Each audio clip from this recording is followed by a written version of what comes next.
નમસ્કાર મિત્રો, ગુજરાતના વિવિધ જિલ્લાની આંગણવાડીમાં આંગણવાડી કાર્યકર અને હેલ્પરની ભરતીની જાહેરાત આવી છે। આ સરકારી નોકરી છે અને કાયમી નોકરી છે। આમાં કોણ અરજી કરી શકે, લાયકાત શું, પગાર શું, સિલેક્શન પ્રોસેસ શું છે, વેઇટિંગ લિસ્ટની સૂચના શું છે, મેરિટની સૂચના શું છે, ફોર્મ ભરવાની તારીખ, ઉંમર મર્યાદા, રહેવાસીના દાખલાની સૂચના, ક્યાં ક્યાં ડોક્યુમેન્ટ જોઈશે, ભરતીની જગ્યાઓ બાબત જે સૂચના છે, આ તમામ માહિતી આ એક જ વિડીયોમાંથી તમને મળી રહેશે। મિત્રો, ઓનલાઈન ફોર્મ ભરવામાં જો કોઈ ભૂલ થશે તો પછી સુધારી નહીં શકો। સુધારવા માટે કોઈ તક નથી, તમારું ફોર્મ રિજેક્ટ થશે તો બધી વિગત સમજવા માટે વિડીયો છેલ્લે સુધી જોઈ લેજો। પહેલી વાત કે આ બહેનો માટે ભરતી છે, માટે ફક્ત બહેનો જ અરજી કરી શકશે। આ ભરતીમાં કુલ 3 અલગ અલગ પોસ્ટ ઉપર ભરતી છે, જેમાં આંગણવાડી વર્કર, આંગણવાડી હેલ્પર અને મિની આંગણવાડી વર્કર। જે ગામમાં ઓછી વસ્તી હોય એ ગામની આંગણવાડીના વર્કરને મિની આંગણવાડી વર્કર તરીકે ઓળખવામાં આવે છે। શૈક્ષણિક લાયકાત શું છે તો આંગણવાડી વર્કરની ભરતી માટે ધોરણ 12 પાસ કરેલું હોવું જોઈએ। જો કોઈએ ધોરણ 10 પાસ હોય અને પછી 2 વર્ષનો ડિપ્લોમા કોર્સ કરેલ હોય તો એ ધોરણ 12 ની સમકક્ષ ગણાય છે, એટલે એ પણ અરજી કરી શકે છે।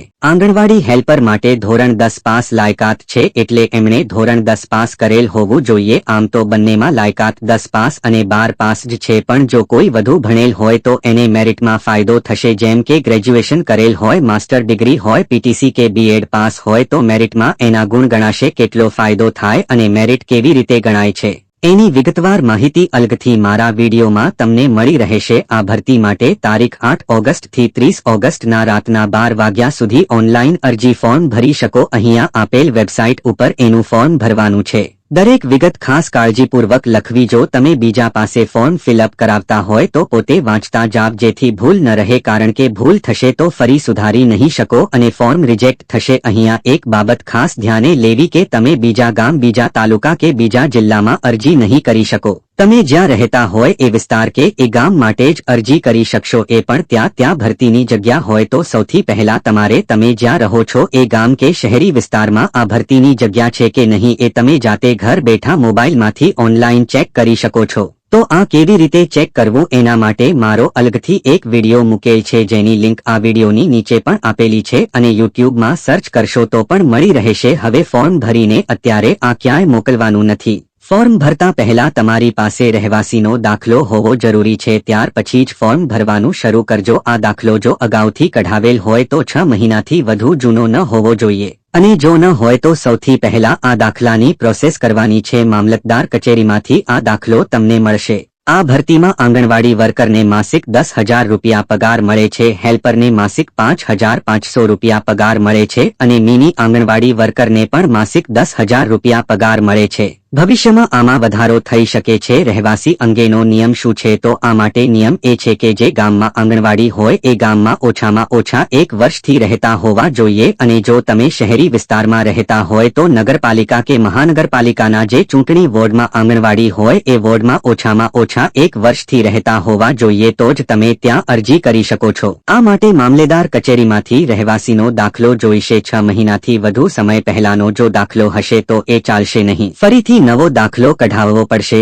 ઉંમર મર્યાદાનો નિયમ એ છે કે કાર્યકર કે તેડાગર બંનેમાં અરજદારની ઉંમર ઓછામાં ઓછી 18 વર્ષ અને વધુમાં વધુ 33 વર્ષ, આનાથી વધવી ન જોઈએ। હવે અરજી કરનારની ઉંમર કેટલી થાય છે? તારીખ 30 ઓગસ્ટની સ્થિતિએ ગણતરી કરવી। 30 ઓગસ્ટની સ્થિતિએ જો 33 વર્ષ પૂરા થતા હોય તો તમે ફોર્મ ભરી શકો છો, પણ 33 વર્ષ 30 ઓગસ્ટ પહેલા પૂરા થઈ ગયા હોય અને 34મું વર્ષ ચાલતું હોય તો તમે આમાં ફોર્મ નહીં ભરી શકો। આમાં અનામત માટે છૂટછાટની કોઈ સૂચના નથી। જે કોઈ બેન આંગણવાડીમાં હાલમાં હેલ્પર તરીકે ફરજ બજાવતા હોય તો એ કાર્યકર માટે અરજી કરી શકે છે। એમના માટે ઉંમર મર્યાદા 43 વર્ષથી વધવી ન જોઈએ, એટલે કે 43 વર્ષની ઉંમર સુધી એ અરજી કરી શકે છે। હવે કોણ અરજી નહીં કરી શકે તો જેમનો ગુનાહિત ઇતિહાસ હોય, જેમની સામે કોઈ પોલીસ ફરિયાદ થઈ હોય અથવા તો કોર્ટ દ્વારા સજા જાહેર કરેલ હોય તો એવા બહેનો આ ભરતીમાં અરજી નહીં કરી શકે।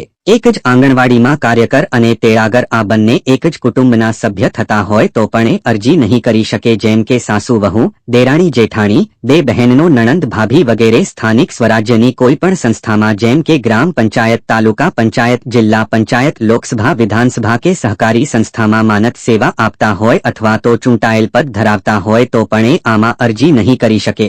હવે જો તમે આમાં ઓનલાઈન ફોર્મ ભરવા માંગતા હોય તો ક્યાં ક્યાં ડોક્યુમેન્ટ જોઈશે? સૌથી પહેલા જે આમાં ડોક્યુમેન્ટ અપલોડ કરવાના છે ઓરિજિનલમાંથી જ સ્કેન કરવા એવી સૂચના છે. ઝેરોક્સ માન્ય નહીં ગણાય. બીજું સાઇઝની સૂચના એ છે કે 2 MB થી વધુ સાઇઝ ન હોવી જોઈએ. PDF ફાઇલ અપલોડ કરવાની છે જેમાં સૌથી પહેલા સ્વઘોષણાપત્રક અને આધાર કાર્ડ આ બંને એક જ PDF ફાઇલમાં અપલોડ કરવાનું છે. ત્યાર પછી જન્મ તારીખનો દાખલો અથવા સ્કૂલનું લિવિંગ સર્ટિફિકેટ અથવા તો ધોરણનું ક્રેડિટ સર્ટિફિકેટ આ ત્રણમાંથી કોઈ પણ એક. નેક્સ્ટ સ્થાનિક રહેઠાણનું પ્રમાણપત્ર કે જે મામલતદાર કચેરીમાંથી તમને મળશે. ત્યાર પછી ધોરણ 10 કે 12ની માર્કશીટ અને એમાં પણ દરેક ટ્રાયની અલગ અલગ માર્કશીટ અપલોડ કરવાની થશે. હેલ્પરમાં અરજી કરતા હોય તો ધોરણ 10 પાસ લાયકાત છે. વર્કર માટે 12 પાસ પ્લસ વધારાની જો તમે કોઈ અભ્યાસની લાયકાત દર્શાવવી હોય તો એ તમામની માર્કશીટ અપલોડ કરવાની થાય છે.